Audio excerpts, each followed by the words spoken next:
My name is Michael Pereira. I'm a senior at St. Benedict's Prep at Newark, New Jersey.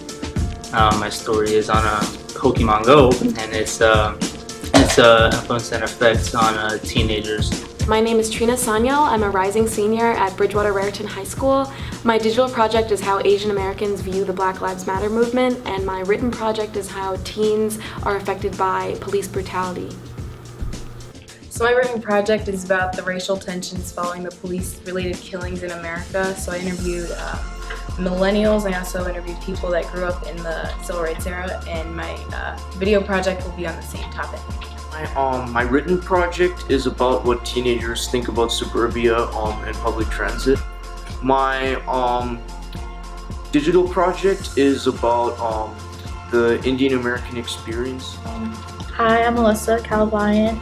I go to Cherry Hill West High School, and basically I'm just writing about if 90s fashion is coming back and if we're reliving the 90s, and I'm just going around and asking all teens to see what they think. And I also, for my writing piece, I'm gonna ask teens like if they think that girls on Instagram and these beauty gurus on Instagram are taking makeup too far by like using random objects for contouring and stuff. Okay, so my name is Michaela Sylvester, and I am a senior at Scotch Mansfield High School, and my digital project and my written piece will be about Black Lives Matter and the comparison to the civil rights era too. I'll be interviewing people on social media who have really large followings, and I will also ask students on campus what they think about it. Hi, my name is Emma Valenta, and I'm going to be a junior at Communications High School. I chose to do my stories on how teenagers today perceive beauty and what the media is telling us about it. So I chose to do a man on the street style for my photo slideshow, so I'm going to ask people what's the craziest thing they've done to themselves, like to feel a certain way or compare themselves to someone. Hi, I'm Serena. I'm from Westminster, New Jersey, and I go to Lawrenceville Prep. So I'm writing an article on the current food and nutrition trends in America, and to do that I'm interviewing farmers, going to farmers markets, and I'm also going to the Institute of Nutrition and Health in Rutgers to gain a further insight. And then for my digital project, I'm doing a similar topic, but I'm looking at the food choices that are available to teens and young adults, and I'm also interviewing Rutgers students to see how many food choices they have in their university. Okay, so my name is Suvi Mondesir, and I go to Red Bank Regional High School, and I also live in Red Bank. My feature story is on the opinions of youth throughout pop culture, social justice, and politics. I've already conducted all of my interviews from a variety of different teenagers, and my digital project is also on the Black Lives Matter movement, and it's a series of photographs throughout what's going on in our country today. Hi, I'm Daniela Ignacio, and I'm an incoming senior at West Essex High School, and I live in Roseland, New Jersey. And my written and digital projects will both be on the Rutgers Summer Acting Conservatory that's happening right now. And the written project will feature the program as a whole, and I'll talk to both students and alumni as well. And the digital project will be a slideshow depicting like just one day in the life of being part of such an intensive summer program like that.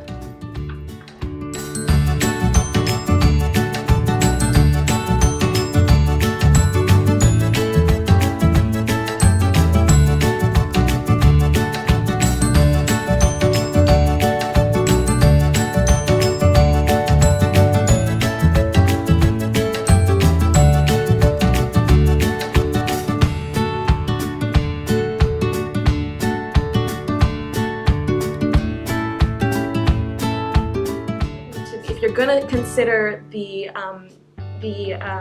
effects of what that demographic is going through, it's also important to include other minorities who are struggling with the same exact thing. Like, why just choose only the white people that are suffering that when you could be outreaching everybody, you know? I was gonna say that Hispanics and Latinos, I believe they're the largest growing group in America. So if you're only going to pertain to one group of people that's going to become a minority, as like a smaller population, and you're offending one of the biggest groups, or one of the groups that is growing the fastest, and in a couple of years you're not going to even have support for yourself, because those people are just not going to have the votes. They're not going to be the amount that you need. He's in television, reality. And a lot of his techniques have to do with the reality structure, the structure of a reality show. So you get a bunch of people who you want to shock. You give them shock and awe, and that way they come back to the next week to watch again. He understands that. So There are actually some minorities in real life that do support Trump and his views. And I feel like the thing about Trump is that it's kind of like people almost feel that they need to join like the winning side. And I feel like once they get on that side, they feel safe and secure. what was that? I think they see him as the voice for things that they can't necessarily say themselves. Like, he has a platform, he has a large following, he can say inflammatory things that people may believe. And then, oh yeah, well, he's saying what I believe, what I think, I'm going to follow him. No, I'm sort of arguing against my thing, but like, Trump is like on the other, he's on the other side, he's like on the third grade thing. All of his speeches, at least I heard one, it's just win, lose, Mexicans bad, let's build a wall.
This week was a really great experience for me. I got to meet a lot of cool people and professional real-life journalists, which was really cool. And all the people that I worked with were great. And I learned a lot, so I'm gonna remember this week. Yeah, so I think this journalism workshop was a lot of fun. Like, there were some days where I was kind of stressed out about what I was working on because there was just a lot of work to do and it felt kind of like school. But then I just feel like this experience was really great because I got to interview a lot of people and I got to hang out with a lot of kids who had the similar interest of me in journalism. So I think overall it was a lot of fun. This week has been very intensive. We did a lot of work. I did a lot of research for my project, so that actually opened my eyes to my topic and made me enjoy it even more. I guess these last couple days have been pretty intensive, like I said, and we're under crunch time, so I guess it's taught me to deal with pressure and stress. Well, when I first came here, I wasn't really sure what to expect. And, I chose Pokemon Go as my project, something a little bit light. And when I got here and the first day everyone was telling their stories, I wasn't really sure what to expect. And I heard everybody else saying, these really big stories. And I'm like the last person to stand up and I say, hello everyone, my name is Michael and I'm doing my story on Pokemon Go. And everybody laughed and I just stood there and I was like, kind of brought this upon myself.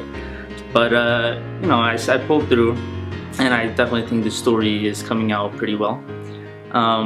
It's more serious than most people might think, and I hope to bring what I learned here into my role as editor-in-chief of my school newspaper. when I get back.